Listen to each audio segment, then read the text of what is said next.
নমস্কার বন্ধুরা, মন্টিস কিচেনে আপনাদের স্বাগত। আজকে আমি করছি পাকা আম দিয়ে পুলি পিঠে রেসিপি। এর আগেও আমি পাকা আমের রেসিপি অনেক শেয়ার করেছি। আশা করি আজকের রেসিপিটা আপনাদের ভালো লাগবে। নিয়েছি এখানে চালের গুঁড়ো, ঘরে কাটা ছানা, আখের গুড়, এলাচ, দুধ আর দুটো আম। নিয়েছি একটু গুঁড়ো দুধ। এবার সবার প্রথমে গুঁড়ো দুধটাকে একটু গুলে নেব। ব্যাস হয়ে গেছে। এবার একটু ফ্রাই প্যান বসিয়ে মাখা সন্দেশটা করে নিচ্ছি। এবার ওর মধ্যে দিয়ে দেবো গুঁড়ো দুধ আর লিকুইড দুধ। ভালো করে জাল দিয়ে শুকিয়ে নেব। দেখুন এরকম ঘন ঘন করবেন। এবার ছানাটা দিয়ে দেব। মাখা সন্দেশটা আপনারা আপনাদের পরিমাণ মতন করবেন। এবার ভালো করে নেড়ে চেড়ে দুধটাকে শুকিয়ে নেব।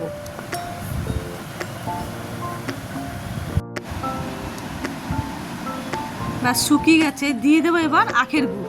এখানে 1 বাটি আখের গুড় নিয়েছি আমি হাফ বাটি দিলাম। মিষ্টিটা আপনারা আপনাদের পরিমাণ মতন দেবেন। আর আখের গুড় না পেলে পরে আপনারা চিনি ব্যবহারও করতে পারেন। এবার ভালো করে একটু শুকিয়ে নেব। এবার দিয়ে দেবো সামান্য একটু এলাচ গুঁড়ো। দেখুন শুকিয়ে গেছে, একদম আঠালো ভাব হয়ে গেছে। এবার নামিয়ে নিয়ে ঠান্ডা করে নেব। এবার কেটে নেব আম। আমি এখানে 400 গ্রাম চালের গুঁড়োতে দুটো আম ব্যবহার করেছি। আপনারা চালের গুঁড়ো বেশি ব্যবহার করলে আমটা আপনারা বুঝে শুনে নেবেন। কাটা হয়ে গেছে। এবার একটি মিক্সিং জারে বের করে নেব।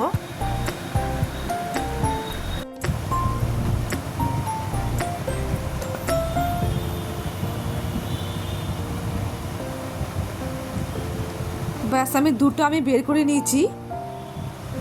এবার ভালো করে পেস্ট করে নেব। পেস্ট হয়ে গেছে। এবার একটি বড় ধরনের কাচের বোল নিয়ে নেব। এবার দিয়ে দেব চালের গুঁড়ো, দিয়ে দেব সামান্য একটু নুন। ভালো করে নুনটাকে মিশিয়ে নেব। এবার দিয়ে দেব আমের পাল্প। হাত দিয়ে ভালো করে মেখে নেব।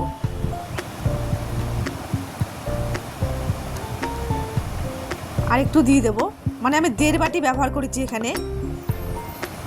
এবার একটু দুধ ব্যবহার করব।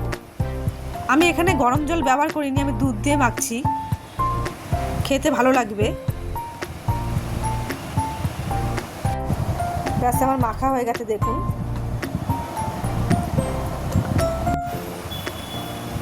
এবার ছোট ছোট করে লেচির মতন কেটে ভালো করে হাতে ঘুরিয়ে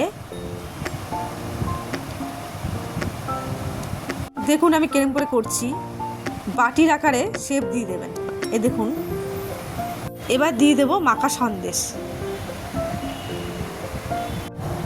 ভালো করে মুখটাকে আটকে নেব।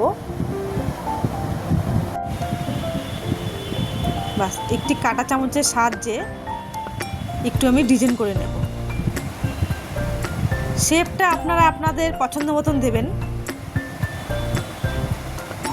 ব্যাস হয়ে গেছে। আমি আরেকটা করে দেখিয়ে দিচ্ছি।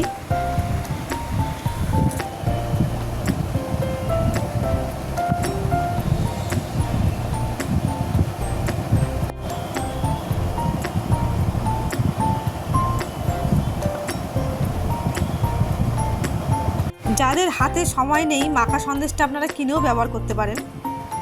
আমি ঘরে বানিয়ে দেখালাম।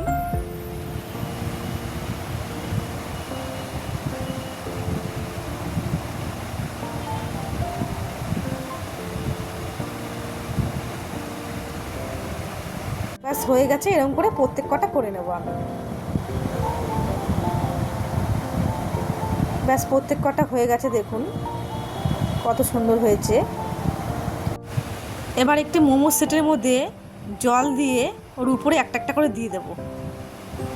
যাদের ঘরে মোমো সেট নেই তারা ঝুড়ির মধ্যে করতে পারেন। আমার ঘরে ছিল বলে আমি মোমো সেটটার মধ্যে করে দেখাচ্ছি আপনাদেরকে। 6 থেকে 7 মিনিট সেদ্ধ করে নেব। ঢেকে দেব। ব্যাস চলে এসেছি, 7 মিনিট হয়ে গেছে, দেখুন সেদ্ধ হয়ে গেছে। এবার একটা একটা করে উঠিয়ে নেব।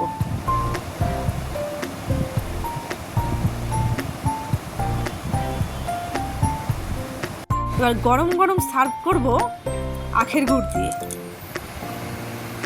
আপনারা বাড়িতে অবশ্যই একবার ট্রাই করে দেখবেন। আমি একবার ভেঙে দেখাচ্ছি, দেখুন কত সুন্দর হয়েছে, একদম নরম। আমার এই রেসিপিটি আপনাদের ভালো লেগে থাকলে যারা ফেসবুক থেকে দেখছেন চ্যানেলটিকে ফলো করে দেবেন, আর যারা ইউটিউব থেকে দেখছেন চ্যানেলটিকে সাবস্ক্রাইব করে দেবেন।